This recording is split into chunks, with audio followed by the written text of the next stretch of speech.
30 పడకల ఆసుపత్రి ఎల్లారెడ్డిపేట మండల కేంద్రంలో మంజూరు 5 సంవత్సరాలు గడుస్తూ ఉన్నా ఇంతవరకు ఏర్పాటు చేయడం నిర్లక్ష్యం. పేద ప్రజలంతా ఎందుకు ఇంత నిర్లక్ష్యం అడుగుతా ఉన్నా. ఈరోజు 30 పడకల ఆసుపత్రి మండల కేంద్రంలో ఉంటే అన్ని వైద్య సదుపాయాలు ఇక మండల కేంద్రంలో ఉంటాయి. అనేక మంది డాక్టర్లు అన్ని రకాలుగా వైద్య సేవలు అందిస్తారు. అదేవిధంగా ఎలాంటి ఎమర్జెన్సీ కేసులని ఇక్కడ చూడడం జరుగుతూ ఉంది. అదేవిధంగా 30 పడకల ఆసుపత్రి ఇక్కడ ఉంటే అనేక సర్జరీలు కావచ్చు, ఆపరేషన్లు కావచ్చు ఇక మండల కేంద్రంలో చేయవచ్చు. అదేవిధంగా ఇక్కడ ప్రైవేట్ ఆసుపత్రిలో డబ్బులు చెల్లించలేక పేద బడుగు బలహీన వర్గాల ప్రజలు అనేక మంది ఈరోజు వైద్యం నోచుకోలేక డబ్బులు లేక అనేక మంది ఈ మండల కేంద్రంలో మరణిస్తున్న సంఘటనలు అనేక కలిసివేసిన ఘటనలు అనేక ఉన్నాయి.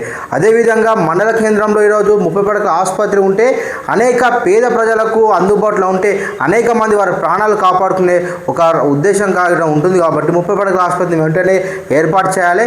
ముఖ్యంగా ఈరోజు ఎల్లారెడ్డిపేట మండల పిహెచ్సి సూతం ప్రైమరీ హెల్త్ కేర్ సెంటర్ కూడా ఈరోజు రేకుల షెడ్ నడుస్తూ ఉంది. వెంటనే రాష్ట్ర ప్రభుత్వం దీనిని స్పందించి ఎల్లారెడ్డిపేట మండల కేంద్రంలో 30 పడకల ఆసుపత్రి పూర్తి స్థాయిలో ఏర్పాటు చేయాలి. ఈరోజు 30 పడకల ఆసుపత్రి మండల కేంద్రంలో ఉంటే అన్ని రకాల వైద్య సేవలు, ఎమర్జెన్సీ, క్రిటికల్ మరియు అనేక విభాగాలకు సంబంధించిన అనేక మంది డాక్టర్లు మండల కేంద్రంలో ఉండడంతో ఒక కార్పొరేట్కి ఏ విధంగా ఈ కార్పొరేట్ ఆసుపత్రులు ఏ విధంగా సేవలు అవుతుంటో 30 పడకల ఆసుపత్రి ఉంటే కూడా మన మండల కేంద్రంలో అన్ని రకాల వైద్య సేవలు, అన్ని సర్జరీలు కూడా ఇక్కడ ఉంటుంది.